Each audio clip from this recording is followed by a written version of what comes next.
Shalom Bapak Ibu dan saudara-saudara, selamat pagi. Kiranya Bapak Ibu Saudara pada pagi hari ini dalam keadaan yang sehat, dalam keadaan yang baik karena kasih setia dan anugerah Tuhan selalu dilimpahkannya bagi kita semua. Baik Bapak Ibu Saudara-saudara, pagi hari ini mari kita menyiapkan hati untuk mendengarkan, merenungkan dan melakukan bagian firman Tuhan dengan judul penilaian kita bisa salah. Ku percaya Kau Tuhan yang tak pernah gagal, menjadikanku lebih dari pemenang. Ku percaya Kau Tuhan yang tak pernah lalai, menepati janji-janji-Mu.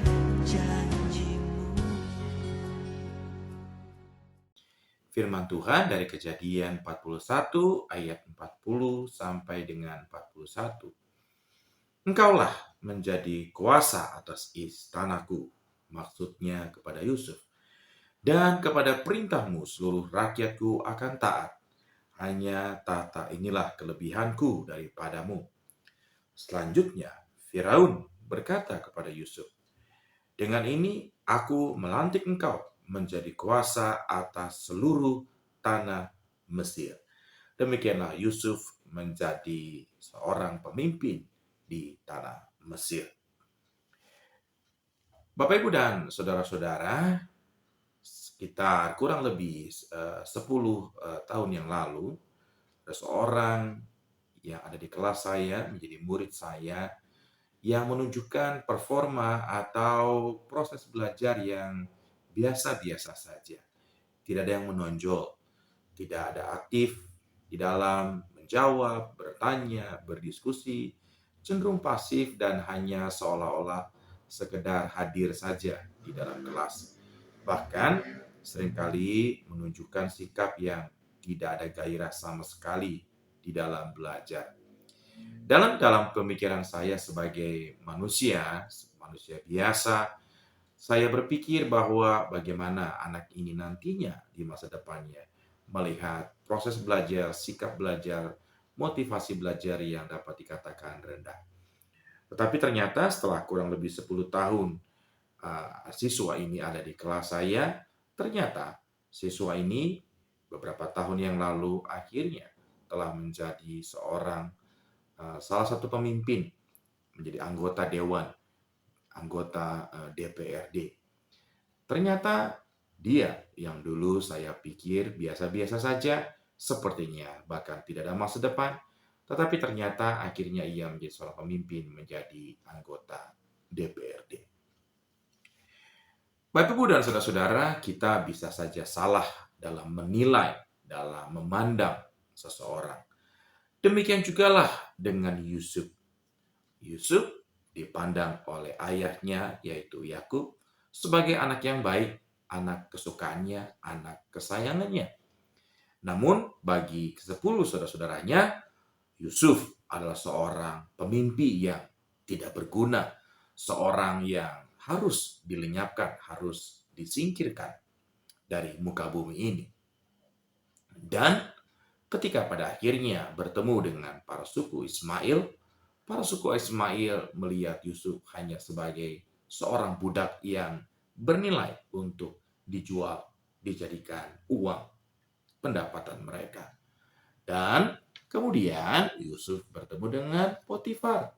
Potifar memandang Yusuf sebagai seorang pekerja yang luar biasa, pekerja yang pangkas, pekerja yang hebat, pekerja yang dapat diandalkan.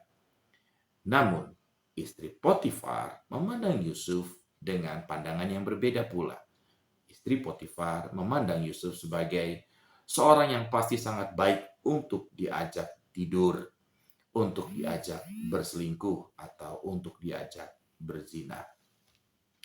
Dan ketika Yusuf sampai di penjara, kepala penjara melihat Yusuf hanya sebagai seorang tahanan yang sedikit dapat diandalkan untuk memimpin di tempat penjara itu.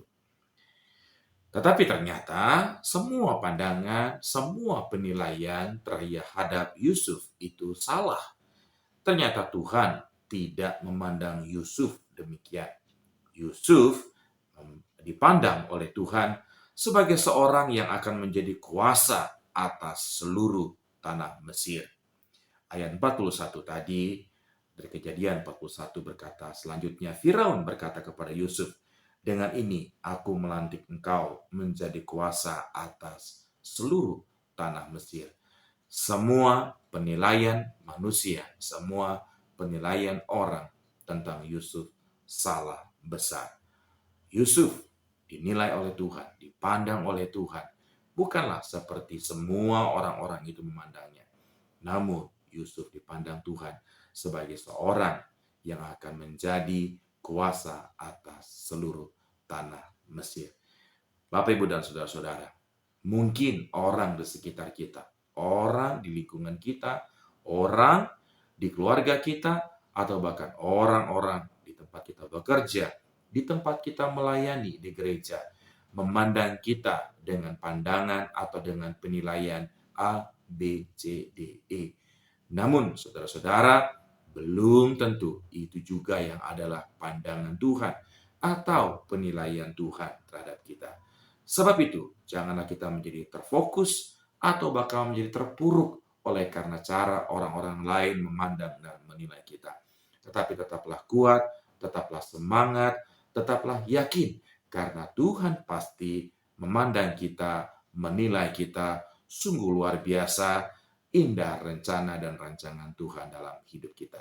Sebab itu, tetaplah maju, jangan fokus dengan apa yang dikatakan oleh orang lain, tapi fokus dengan apa yang dikatakan Tuhan tentang diri kita. Haleluya, Tuhan Yesus memberkati.